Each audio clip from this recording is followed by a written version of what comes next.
about the Batman movie.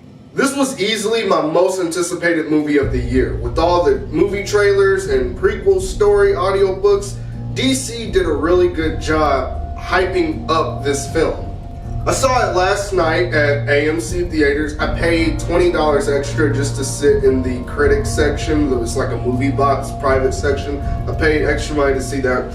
And I even got this complimentary Batman popcorn bucket. Look at this. Isn't this cool? The cowl of the bat. And it's a popcorn bucket.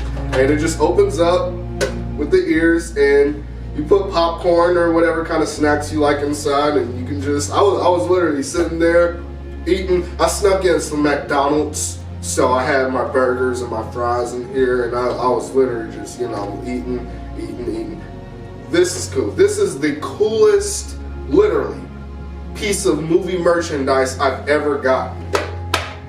This is wicked. Usually you go to the movies and they give you a little poster or something like that. That's what I've always gotten, like a little poster or a pencil or stickers or something. Like, This, oh yeah, this is worth keeping. This was cool, and it's cool because like it was complimentary. They were just passing them out. They gave it to me for free. Other people had to pay for it, so I love this. But back to the film. First, I really loved the cinematography, and I liked how this version of Gotham City felt so full of life. It's hard to explain, but it felt real. This movie reminded me a lot of Frank Miller's Batman stories. There are aspects of Bruce Wayne that is just so true to the comics in a way we've never seen with any other actor that's ever portrayed the Bat. Another thing I liked was the relationships in this film. Batman and Catwoman's relationship was spot on gold. Couldn't be better. Zoe Kravitz portrayed Catwoman beautifully. She's the best actress I've ever seen play Selina Kyle. Anne Hathaway, Michelle Pfeiffer, the others, they ain't got nothing on Zoe Kravitz. And when I saw the trailers for this movie, I could just tell that Zoe was going to be good. Something about her, it was like, yeah, I feel like she was going to be a good Catwoman. Again, reminded me a lot of Frank Miller's Catwoman. But just because, number one, she was black, and number two, she was a bit more grounded, but still kind of sly too, hard to trust, don't really know which side she's on. I thought Zoe played her beautifully. Zoe understood the character, and her relationship with Robert's Batman was one of the best things about this movie. I also like how Batman and Gordon work together a lot. This movie is a narrative, not a superhero movie. The Riddler was also a joy. Dude was a homicidal maniac, and I loved it. This story was a thriller detective story. There are some scenes in the film that play just like a horror movie, honestly. Now, a couple things I didn't like. Number one, a little too much Nirvana for me. I like Nirvana. I have a lot of songs on the playlist, but with this movie, it's like I feel like they could have had a better soundtrack for this movie than they did, especially like during some fight scenes, during the car chase. Some of the soundtrack is like, I'm not feeling it, Also, the final act for the movie was very underwhelming. Especially, I think that's because acts 1 and 2 were so great, so, making you feel pumped. Act 3, it's like an art, really. It's like Act 1, Act 2, Act 3, it's like, it honestly had me yawning, looking at my watch, wondering, it's like, okay, is this almost over? Or, that's never good. And perhaps the biggest problem I had was Robert. Robert Pattinson didn't feel like Batman to me. He didn't feel mythical or unreal. He was ruthless. Watching him fight was awesome. He was savage, really getting into that dark side of the Bat. But he really just seemed like a guy wearing a suit. And that's just the worst. What makes Batman cool is the question of whether he's even real. Is this a man? Can he be killed? Usually he's depicted more of a force of nature, a monster. You think you're alone somewhere, all of a sudden he shows up. It's like, where the hell did he come from? Like, dude, are you a vampire? I've always liked that. But this movie just made him feel so human. kind of reminds me of Batman Begins, when Bruce Wayne did his trial run as a vigilante and no one took him seriously. That's how this movie is, but it's like the whole thing is like that. Unless he's bashing somebody's skull in, no one's taking him seriously.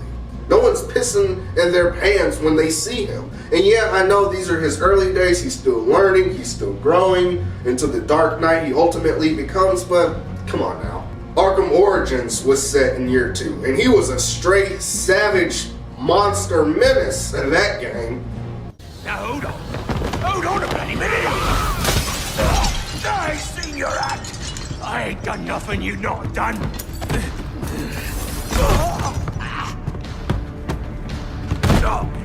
When it comes to the Arkham games or the Christian Bale movies, honestly, I do prefer those more just because of the way they handle the two sides of Bruce Wayne and Batman, and especially how they handle Batman. With this new film, I just wasn't feeling it as much as I would have wanted to. I would have to give this movie a 7.5 out of 10. I also didn't buy into Bruce's relationship with Alfred very much. The movie wasn't bad, wasn't terrible at all. Wasn't bad and it wasn't terrible, but it also wasn't great. It was good. It was good. It was enjoyable. Would I say that this is the most amazing superhero movie ever? No. The most amazing Batman movie ever? No. But it was pretty good. And what I like about it is there are some comic book elements that really made this movie shine. This is a non-spoiler review, so I won't give those away, but even just starting into the movie, it's like, wow, that's like straight out of a Frank Miller comic. This movie felt like a Frank Miller story, and I think that's what I like about it the most. We've seen Batman movies, Batman Begins, The Dark Knight Rises, even Batman vs. Superman movies, Justice League and stuff like that, but those movies are more so comic book inspired. This movie felt like this could actually be a graphic novel, you know, a trade paperback, 200-page story. And that is what I liked about it the most. And again, the highlights were the Bat and Cat relationship, the detective corruption story, and the serial killer horror aspect of it too. It was a different take. It was a different take. It's no different than when they, and really, if you read Batman comics, if you read a lot of Batman comics, this movie will act as a service to that. If you don't really read Batman comics that much and your knowledge of Batman is just the movies or cartoons or stuff like that, you may not like this movie. So I can understand if people say this wasn't a good film. I think only this movie is most appreciated by fans like myself who actually read the comics, and they have several different comics and graphic novel stories, because even in comics, you will have a book by a different artist or a different writer that's not connected to anything. It's its own thing. You know, like Frank Miller, for example, Dark Knight Returns wasn't connected to anything. It was just its own thing. And yet, that is the premise for what every Batman movie, comic, cartoon has taken elements from. That dark and gritty, savage story. But that's an example of something that wasn't connected to anything. This is just a new, fresh take on Batman by somebody, you know, their vision. So some people will like it, some people will hate it. Obviously it did very successful, but that's my point. Just like with this movie isn't connected. It's not a prequel, it's not a sequel to anything. It's its own thing, in its own universe, in its own time. Some elements were good, some elements were not. I can understand completely if people would say this is amazing. And I can also understand completely if people say this was garbage. As for me, 7.5 out of 10. Wasn't great, but it also wasn't terrible. It was good. I liked it. It was enjoyable. And I would see it again. So guys, this has been my non-spoiler review. I will be making another review over this movie, getting into, you know, more detail and talk about some scenes in particular, because there were some that I want to talk about in particular that made me really like the film. But this is my non-spoiler review.